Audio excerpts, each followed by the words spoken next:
المحلل السياسي عارف أبو حاتم. أهلا بكم سيد عارف معنا في قناة الحدث.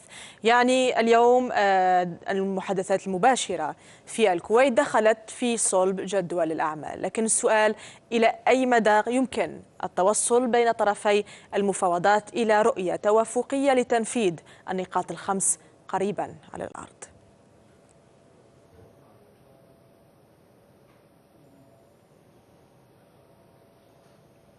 سيد عارف، هل تسمعني؟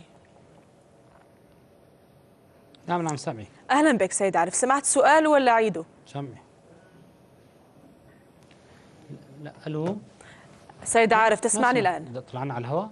ايه طلعنا على الهواء، تسمعني؟ عفوا لم أسمع شيء. لا طيب لا سيد عارف، يعني اليوم أنا ما زلت في أحلام ما ترحم، أنا ما زلت في أحلام ما ترحم، تعذبني يا بوي تهيجني يا بوي، تعذبني يا بوي تهيجني يا بوي، أنا ما زلت بتألم، أنا ما زلت بتألم، غلط يا ناس صحوني وأنا نايم، غلط يا ناس صحوني وانا نايم، حصريا قولوا لي تعال اسمع وكيف اسمع وانا نايم، كيف اسمع